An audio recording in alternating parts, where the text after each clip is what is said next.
There is a scene that unfolds every night in millions of bedrooms. The lights are off. The world seems to have come to a stop. And yet, inside your head, everything is still running. The conversations from 3 years ago. The mistakes no one remembers except you. The things that could go wrong tomorrow. The scenarios that never happened.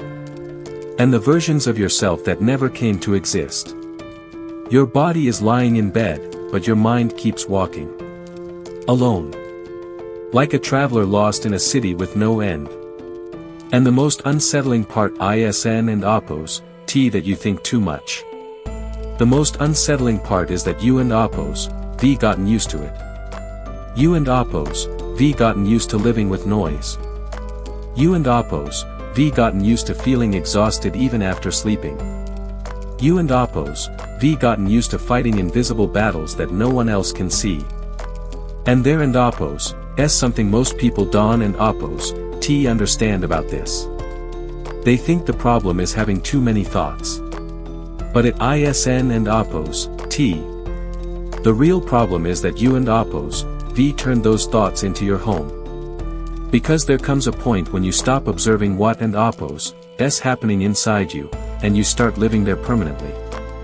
As if your mind were the real world. As if everything you imagine were happening right now. As if every fear were a prophecy. As if every memory were still alive. But here and Oppos, S the strange part. Your brain ISN and Oppos, T very good at telling the difference between a real threat and an imagined one. That and Oppos, S why your heart races because of a conversation that happened years ago. That and Oppos, S why your chest tightens over a problem that doesn't and Oppos, T even exist yet. That and Oppos, S why you end up exhausted after spending hours fighting something that was never actually in front of you. The battle was invisible, but the damage was real. I remember a story. A man walked down the same street every day on his way to work. He always looked worried. Always distracted. One morning, someone asked him, end quote, "What is it that worries you so much?" End quote. His answer stayed with me for a long time. End quote, "Inside my head, I and Oppos, am living too many lives at once." End quote. Too many lives. The life he wished he had. The life he was afraid of losing. The life he imagined for the future.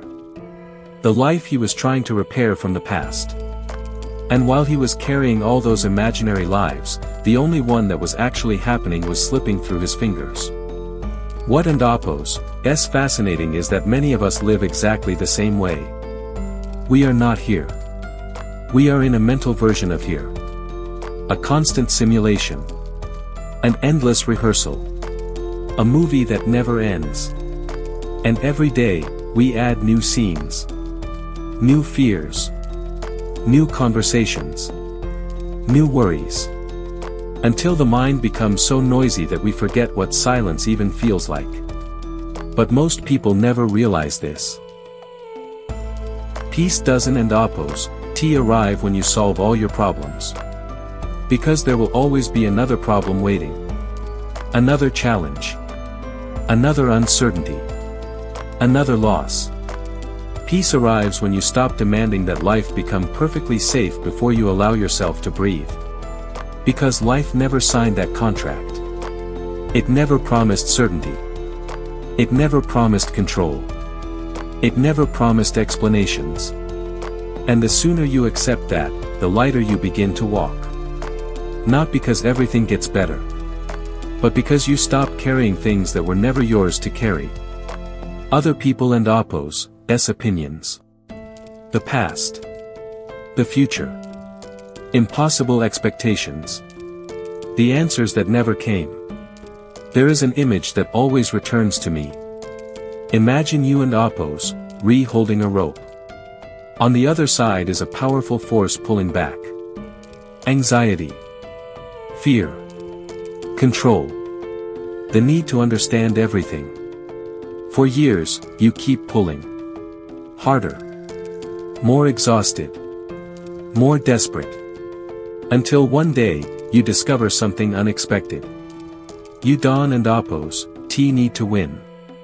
You only need to let go of the rope. And suddenly, silence. Not because the world has changed, but because you and oppose, stopped fighting every shadow. And maybe that and oppose, the truth nobody ever taught us. We don and oppose, need to control every thought. We don and oppose, need to eliminate every fear.